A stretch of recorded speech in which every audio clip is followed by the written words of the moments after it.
Good day all, Alex here at Movements for Life. We have another batch of movement morsels coming right at you. So this is workout 11. If you've been following along week to week, we went through 10 different movement morsels. And each of them were laid out in a 4 exercise or a quad set type of situation. So we have an energy system, a lower body, upper body, and core, followed by another block of 4. So like a front 9 and a back 9, if you will. All right, so for today, what I wanted to illustrate is instead of introducing new exercises, there's a lot of variations you can make into your programming to create a different variability or a stimulus. All right, so some of the obvious, adjusting the weights, going heavier or lighter, playing around with your repetition and your sets, all are legit, quick, easy fixes to adjust your workouts. Some of the not so common ones, adjusting things like your tempo, your speed, either slowing things down or speeding things up. Depending on what you're used to doing, that could be a pretty significant unaccustomed stimulus. And then lastly, the format is another one that we're going to play around with, and that's where today comes into play. So what we're going to do is we're going to create a superset where we're going to have an A and a B exercise. So we're going to combine the front 9 and the back 9. So what we're going to do is energy system 1A, we're going to combine with energy system 1B of the back 9.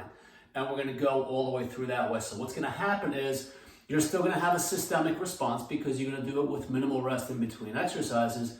However, you're going to have a little bit more of a cumulative impact and local fatigue depending on which moves that you do. You'll see later on today in a little bit, we're going to be doing a lunge jump paired with a goblet squat. So we have 2 really knee dominant moves that's going to get very, very cumulative on the quads in that example. And depending on which exercises are set up later on, that same thing will take suit. So, sorry for the long intro. That being said, let's get a quick little warm up in, and then let me go through these moves and show you how today's going to feel a little bit different. All right, so let's start with our 2 exercise warm up. This is the same workout that we did in workout 1. We're just changing the format, all right? So this was our fixed side lunge, and I'm just doing a nice thoracic rotation. I believe in that first workout, I did this one stepping. So I'm just going to tweak this one a little bit by staying in a fixed side lunge. So I'm getting a ton of groin.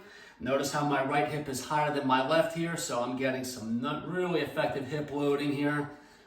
And you can see how my spine is off axis here. So I'm just rotating my arms right along that spinal axis. All right. With a little oblique, obviously T-spine, little neck separation here by keeping my head facing right at you. But here things obviously change. Since I'm shifted to my left, my right groin is on stretch.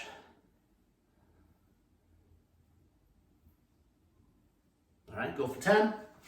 I'm totally not counting here. And again, I abbreviate everything just for time purposes. All right, this is your on ground little climber to kick. We're gonna go sagittal plane, which means my knee's gonna go in between both elbows. And then I'm kicking straight back. All right, shoot for 10. I'm just gonna go for 5. Just to get things moving here.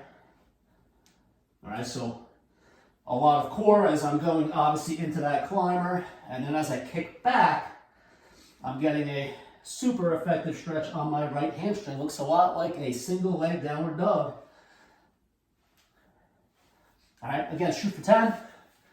There's our warm up, and now let's get right into it. So again, quick little coffee break here.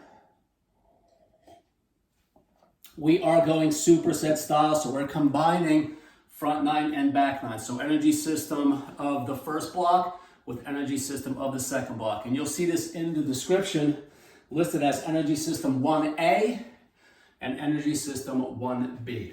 All right, so we have a jumping jack. This is transverse plane in sync, and then we have a med ball diagonal chop. So in sync implies that my legs are in sync and my arms are both in sync with the upper and lower body, so it's a double in sync. So this is transverse plane, so I'm just going to be rotating to the right and to the left. It's like a twisting squat jump, you could think about it that way. And if you really start to kind of really throw your arms, you'll get quite a bit of deceleration in that transverse plane, and it'll be very oblique. All right, shoot for 20. That'll be paired with energy system number 2, which is a med ball diagonal chop. My med ball looks a lot like a dumbbell because it is. All right, so just hold on to the med ball, don't let go. and it's a diagonal chop. So you're chopping down, chopping up. I like to think of this as going low, getting into that hip to high, all right? So chop, go quick, 10 quick chops each side. Again, double energy system. Gotta love the programming on this one because that first jumping jack was very rotary and twisty, as is this exercise here. So even though both are technically energy system based, we get some nice little double dipping into some oblique and some core. All right, so there's your first superset, double energy system.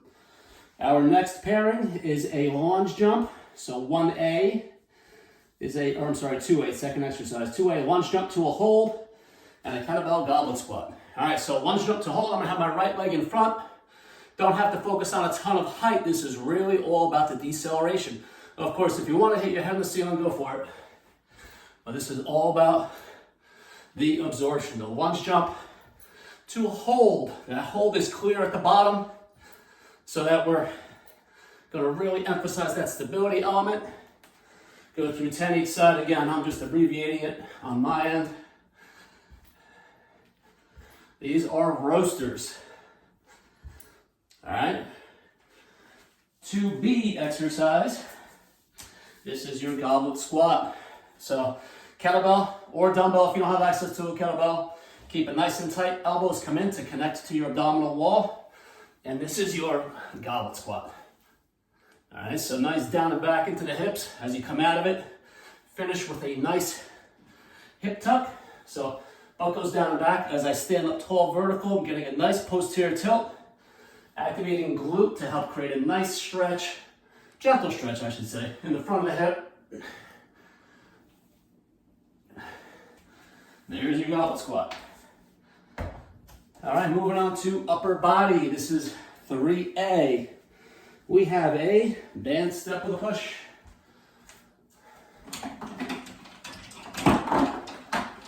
So you can totally play around if you have access to cables or bands. You can set up anywhere from waist high to, technically speaking, even head high. All right, I'm just gonna go kind of default here.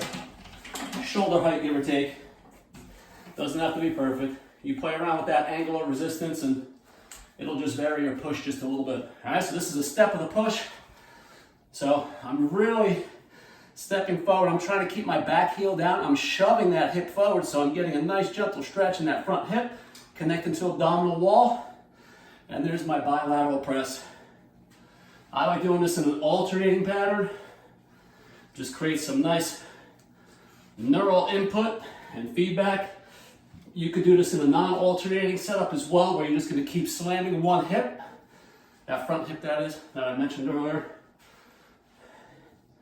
Again, play around as you do this. I encourage you to systematically do both. All right, exercise 3B, upper body, is actually a pull. So this is a very complementary setup because we went from a push, what I just did, to now a pull. So not as cumulative because it's more opposing. So depending on what we have programmed for today, for the day, will determine whether or not you're going to go from, let's say, a push to a push or a pull to a pull, whatever it might be. All right, so this is a straight up TRX row. And now from here, I'm just really focusing on staying in that nice reverse plank. My head is in line with my spine. I'm not really flexing forward. Trying to keep that head back on the pillow. I like to have a nice natural twist with my hands when I row. So I have a palm down to a neutral, or you could even go palm up. Just creates a little bit more of an active twist through your palms, which will influence up the chain a little bit further up into the arm, into the shoulder girdle. All right, crank those out. The last exercise is core-based double core. If I recall correctly, this one should be a doozy. We have a, let's see, 4A is a prone ball roll. We're going sagittal plane, so I'm going to be rolling forwards and backwards while I'm in that nice plank position. So I'm actively pushing through my scaps. So my scaps are protracted, they're split apart, belly button nice and high, hip tuck, so my abdominals are connected to what is going on in my upper body, and here's my slow forward ball roll. As I go through, I want to have little to no movement into the hip and spine, pulling back with my lats to help create that communication from lat to serratus to oblique down to abdominal wall. So there's a nice pathway there. All right, challenging to go for 20 of those. Those are roasters, especially when you pair that with some nice pre-fatigue. And now going into a bent limb dead bug. So bent limb, there's a ton of dead bug variations. They are all good. All right, so here's this variation. So I'm initiating pulling up with my rib cage, my abdominal wall. My head goes along for the ride. I'm having my elbow and knee touch each side. And now from there, I'm going to move the same side limbs away from each other as I stay in that really nice dead bug or hollow body type of posture. The key here isn't to reach towards the ground. I'm trying to reach towards the wall with my hand and towards the opposite wall with my foot. So how long can I reach but still stay active through my abdominal wall? All right. You follow that up with 20 after the forward ball roll, you'll have a nice roast. So how many sets do you do? Depending on where you came from and what you were doing, when we first started the Morsels, I introduced it as doing 12 to 20 repetition, doing 2 sets of each one. That's a good gauge to start from here because this is going to feel significantly different. If you started working up to 3 or to 4 rounds of the earlier batch of Morsels, you could work your way up to this one as well from a total volume standpoint. All right, so I recommend starting with 2 rounds. So I just demonstrated 1 round. I will then circle back, go back to the energy system for round 2, and then work your way up to 3 to 4 rounds of each supersetted morsel. Enjoy. Gobble, gobble.